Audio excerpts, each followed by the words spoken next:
estamos al aire con Conéctate con José Luis Solórzano. Mi compañero José Luis está de baja médica, así que lo estoy cubriendo yo, Cristian Guevara. Tengo un invitado de lujo, alguien del que cada vez que yo platico con él aprendo mucho, y creo que los salvadoreños tenemos otro tipo de análisis gracias a sus palabras, a sus tweets. Les presento a Giovanni Galeas, un escritor, y fíjate que hoy yo me atrevería a decirte, Giovanni, que el principal estudioso del fenómeno Nayib Bukele, te definirías así como el principal estudioso del fenómeno Nayib Bukele. Ya llevas 2 libros publicados, ¿verdad? Yo sé que hay gente que se dedica a hacer una maquila de editoriales sobre Nayib, sobre su gobierno, pero tú creo que no es alguien que lo ha estudiado y que ha visto detenidamente ese fenómeno que nació desde Nuevo Cuscatlán. Pero te dejo con... Sí, bueno, no soy particularmente un estudioso de Nayib Bukele. Yo, lo que pasa, Cristian, es que yo desde muy joven quise estudiar la historia salvadoreña, el por qué nos pasaba lo que nos pasaba como país, como nación, el porqué de nuestro destino. Y en un momento de mi adolescencia, muy temprano, yo descubrí que había algo que para mí es muy entrañable, que es el nosotros. Está muy claro, pero era como en embrión, algo que yo llamo análisis de proceso. Combinando esas 2 cosas se convirtieron como en mi pasión, digamos, y combinadas con la pasión por la literatura, por el teatro, por la danza, la pintura, la política, junto con la militancia revolucionaria y con el paso por la guerrilla, constituyeron con la práctica del periodismo, constituyeron para mí, digamos, lo que soy yo ahora. Esto es lo que yo soy. Una amalgama de todo eso. Sí, pero de esos elementos, no de todo, absolutamente, pero de esos elementos sí. Todo el proceso de acuerdos de paz. Okay. Y estaba siendo consultado, y en la etapa de desenlace de las negociaciones, a mí me plantearon, bueno, lo que hemos conseguido es esto, esto y esto. Y yo dije, bueno, si eso es lo que han conseguido, ahí no hay nada en beneficio del pueblo, ahí el acuerdo es entre 2 cúpulas. O sea, que ya desde, digamos, el embrión partidario, porque antes era un movimiento militar, desde el embrión partidario antes del 93-94, digamos que el FMLN nació viciado. No, en el momento de la negociación estaban en Nueva York. Ok, o sea, la paz nació viciada. Todavía era guerrilla. Okay. Y Joaquín Villalobos me consultó. Yo fui consultado durante todo el proceso de negociación y me dijeron, bueno, mira, esto es lo que hemos logrado, ¿qué piensas? Y yo dije, pero ahí son acuerdos cupulares, solo para protegerse ustedes y ellos, pero ¿y en beneficio del pueblo qué hay? No hay nada. Y entonces yo nunca había hablado de esto, Cristian, porque no creí que esto tuviera interés para la gente. Y no había ninguna necesidad de decir, yo fui consultado. No, bueno, eso pasó pues, pero yo no tenía ninguna necesidad de decirlo. Cierto, al que tú le denominas Delta, que decía que este domingo, este 28 de febrero, había terminado por fin el periodo posguerra más largo de la historia moderna. Sí, es cierto.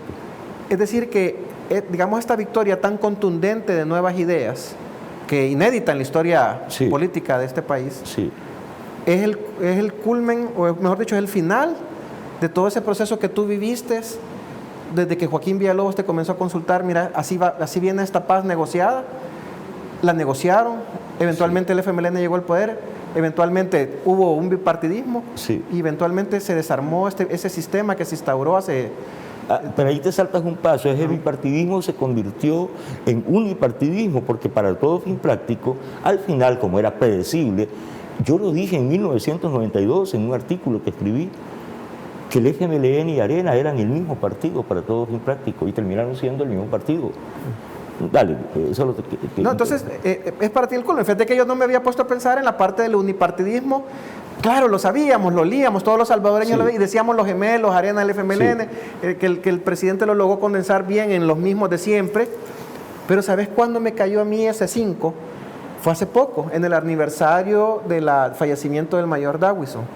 Yo me acuerdo, desde pequeño, yo nací en 1980, desde pequeño yo veía que el FMLN protestaba, se indignaba, llamémosle así, sus actores, cada vez que Arena conmemoraba que le iban a la tumba del mayor a levantar el puño. Y esta última vez, hace un mes, no vi absolutamente nada del FMLN. Y en la noche vi a 2 diputadas, una de Arena y una del FMLN, compartiendo una limonadita, creo yo, que estaban brindando. Ese día dije yo, estos realmente son lo mismo. En eso terminaron. Pero si tú haces análisis de proceso, que es de lo que inicia hablando, del análisis de proceso, cuando examinas el contexto histórico y político, te das cuenta que eso era así, era inevitable, eso iba a pasar. Pierde su masa crítica. Muere Dawison y se acaba el proyecto político que se llama Arena. El FMLN deja la guerra y entra a la política y se acaba el proyecto político del FMLN. En los dos casos pierden su masa crítica. Entonces descubrí que los fenómenos políticos en El Salvador, según la historia, estoy hablando de PRUD, de PCN, PDC, Arena, FMLN, los que han tenido el poder, pues, duran entre 15 y 20 años los proyectos políticos. Y yo vi un escrito donde Dawison le manda una nota a un amigo, no quiero mencionar su nombre, donde le dice Arena es un proyecto para 20 años, nada más. Así lo dice. Y Arena se muere cuando él se muere. Y lo que sigue es una vida artificial, ya no es vida política esa. Tú tenés una frase que me gusta bastante, que la he visto en Twitter, que dice que la gente de Arena no le ha caído que es más fácil tener un hijo que revivir un muerto. ¿Estamos en ese momento? Sí, pero a los dos. Al FMLN también, porque el fenómeno de haber perdido masa crítica, es decir, de ya no ser viables políticamente, de haber perdido el horizonte estratégico, de haber perdido la perspectiva estratégica, de no tener ya proyecto político. Eso se define por una situación, porque lo que antes se llamaba tu militancia, la conviertes en tu clientela. Les tienes que pagar para que agiten una bandera, para que salgan a una manifestación, les tienes que dar pollo campero, les tienes que dar una lámina, un cántaro, un plástico, les tienes que pagar. Entonces ya no tienes militancia, tienes clientela, y eso le pasó a los dos partidos, a los dos. Entonces, claro, dice Salarrué, no hay más dolor que el de parir, en un cuento famoso. Es cierto, pero él, incluso siendo tan difícil, tan doloroso parir, y eso las mujeres son las únicas que lo saben, aún así es más fácil parir un hijo que revivir un muerto, porque revivir un muerto es imposible.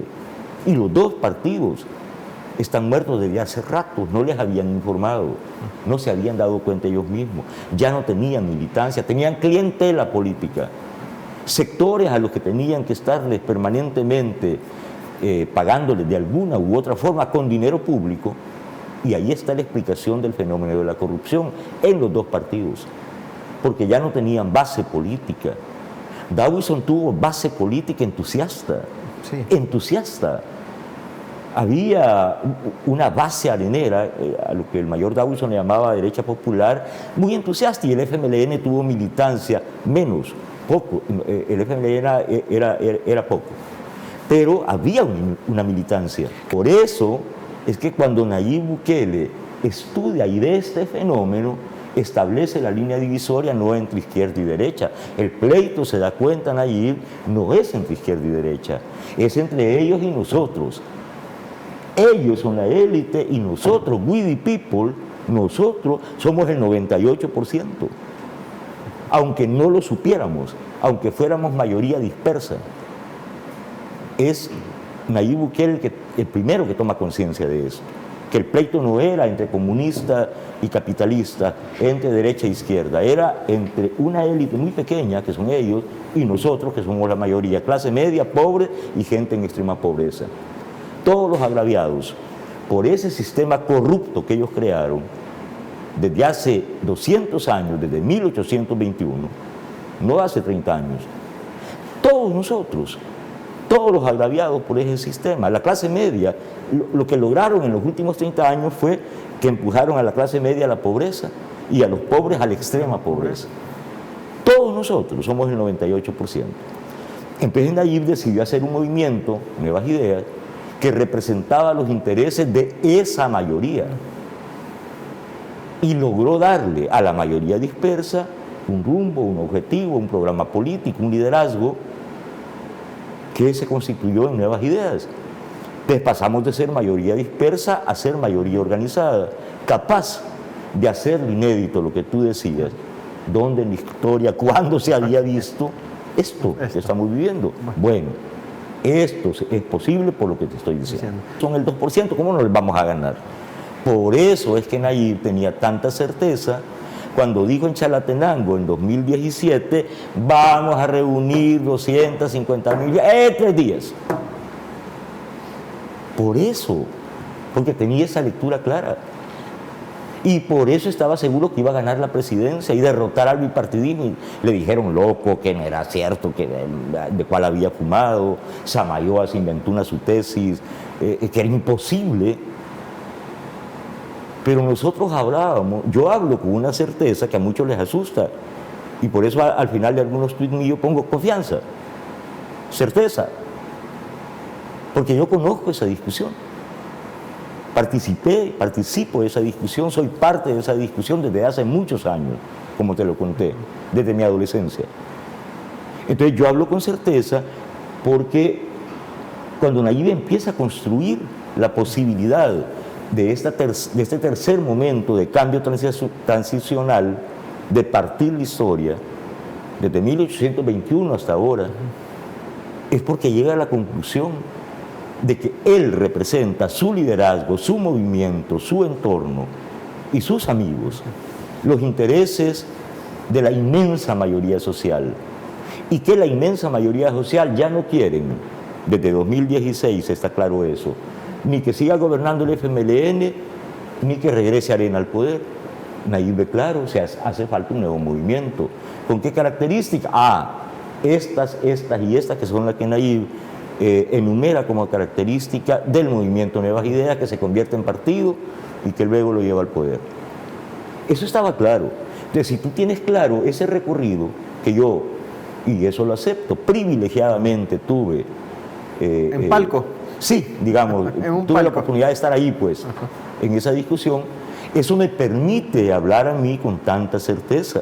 A este proceso con otra certeza, con una certeza de que había una gran posibilidad de fraude.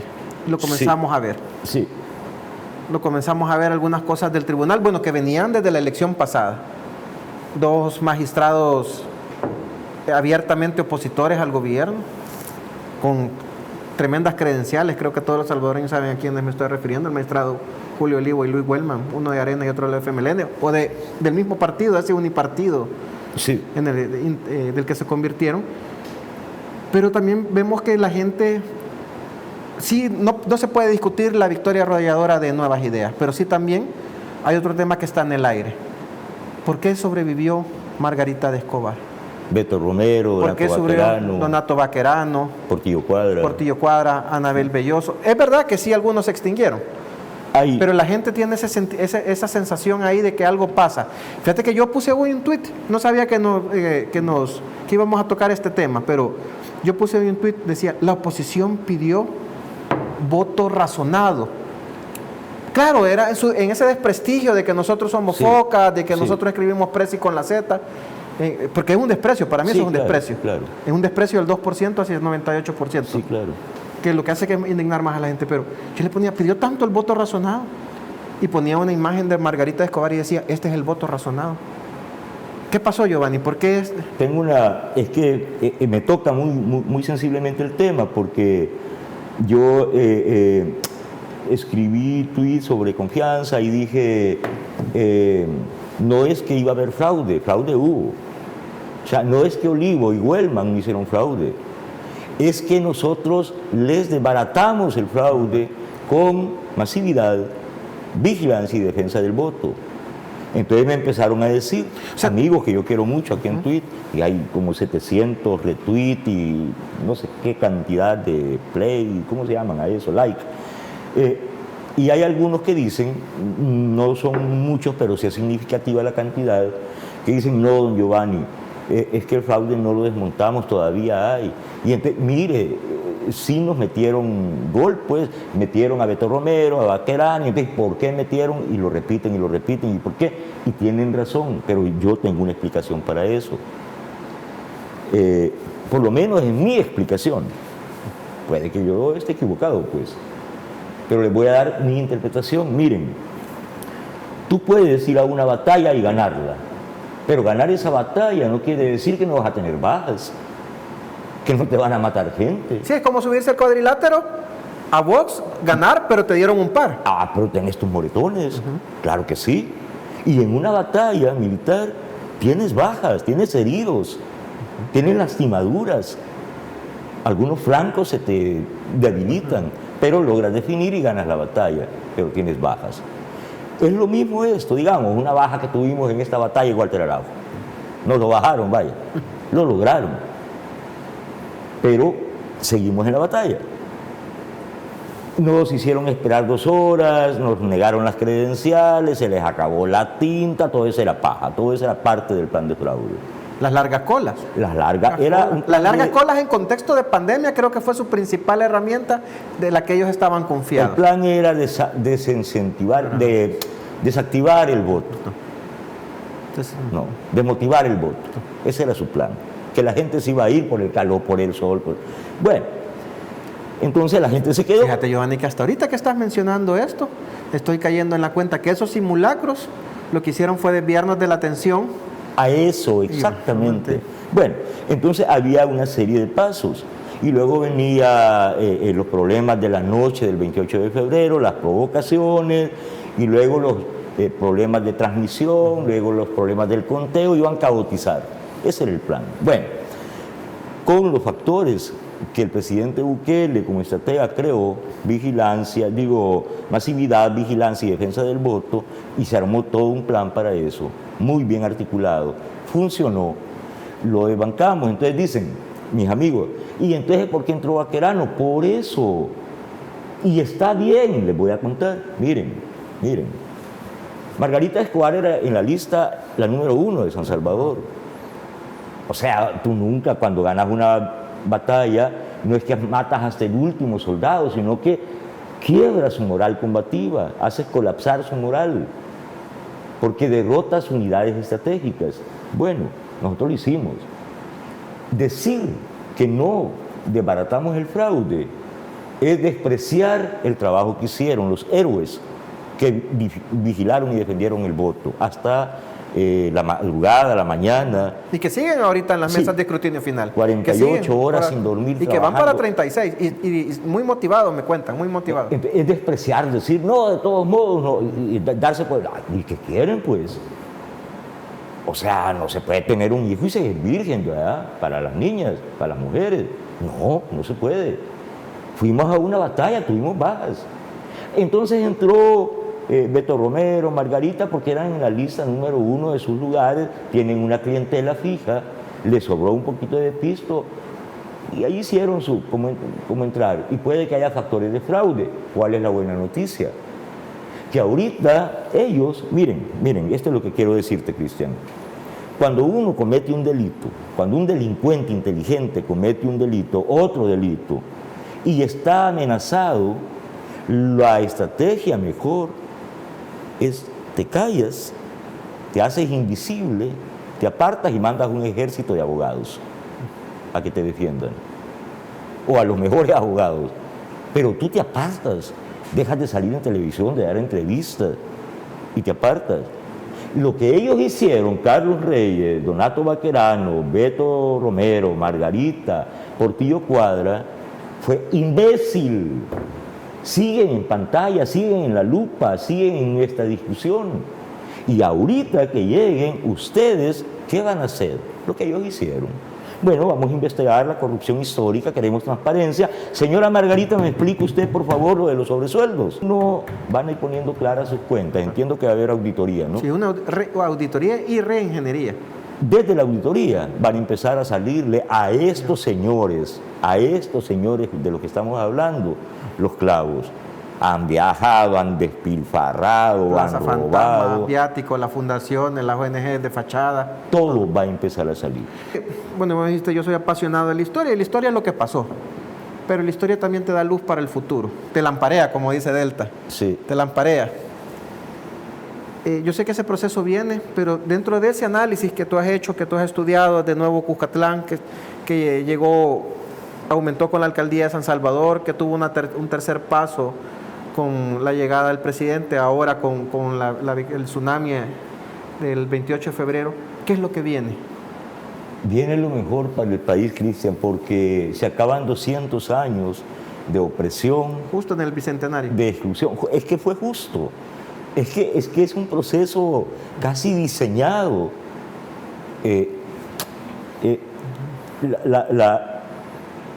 Luego yo estoy intentando hacer una explicación de esto. ¿Cómo es que se da justo en el Bicentenario el cambio de época? Fueron 200 años en que fuimos abusados y agraviados como pueblo. Cuando dicen ahí lo mismo de siempre, no es una frase hueca, no es un bonito eslogan, es una verdad científica, sociológica. Son lo mismo de siempre, quieren decir, las élites que se empezaron a conformar desde el inicio mismo de la independencia hace 200 años. Se consolidan a mediados del siglo XIX y ya a finales del siglo XIX y entrando al XX ya son las 14 familias. Se mezclaron los regalados, los dueñas, y entonces ahí se cruzaron y se conforma la oligarquía nacional.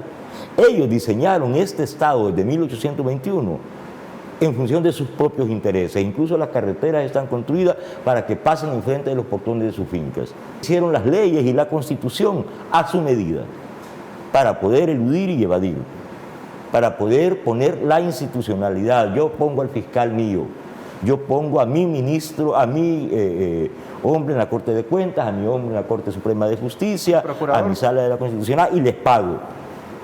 Y creo mis tanques de pensamiento y a través de ANAIP y FUSADE les pago. Entonces la institucionalidad que ahora existe es la de ellos. Es la de esos señores.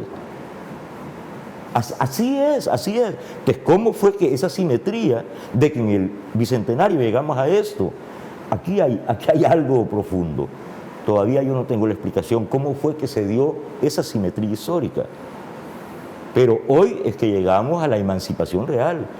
Tú me preguntas qué significa el 28F. Eso. Nuestra independencia real, nuestra emancipación real. Este es el verdadero grito de independencia, dado por la N. Y la N no es Nayib Bukele. La N es nosotros el pueblo. Nuevas Ideas, que es el instrumento político de nosotros el pueblo, y Nayib Bukele, que es el líder. Cuando yo digo N, digo esta trilogía. Nosotros, Nuevas Ideas, Nayib, el líder, el instrumento político y el pueblo. Primero el pueblo. A esto me refiero. Ahí nace N y es una conjunción. Es como cuando se alinean los astros, como dicen. ¿Cuántos años les das a Nuevas Ideas? ¿Crees que será un partido como el PRI, tan sostenido, que claro que fue muy diferente al PRI? No. ¿O un partido también con una vida de 20 años, de 10 años? Yo creo que la historia demuestra que en El Salvador, por lo menos según el contexto histórico y político salvadoreño, los proyectos políticos duran de 15 a 20 años. Este es pero estamos hablando del proyecto de PCN, de la Democracia Cristiana, de Arena, del FMLN.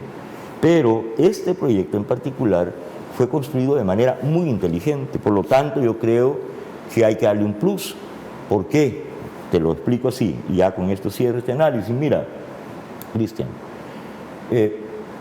el poder en democracia es temporal y debe ser temporal, es necesario que sea temporal. No es saludable ni siquiera la idea de que Nayib Bukele gobierne durante 25 años continuos, 20 años, 15 años. No, va a gobernar los 5, ni un día más, ni un minuto más que lo que establece nuestra Constitución.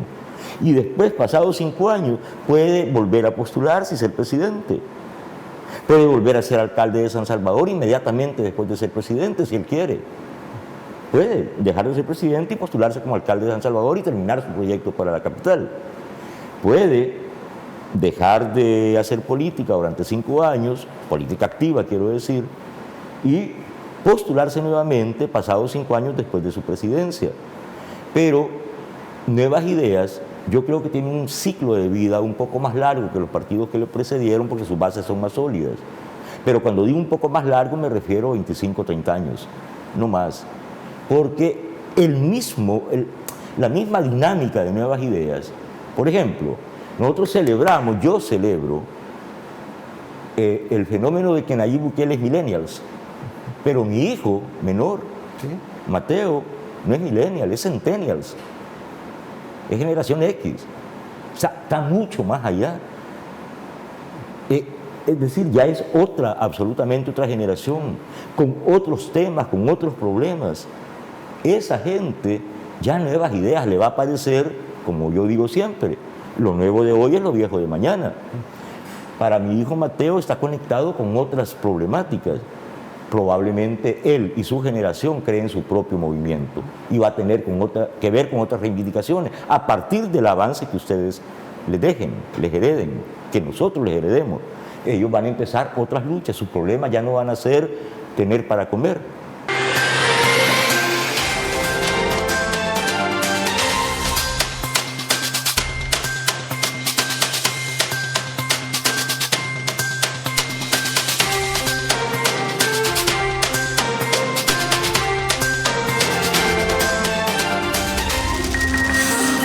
Los conceptos vertidos en este programa son responsabilidad de la persona que los presentó.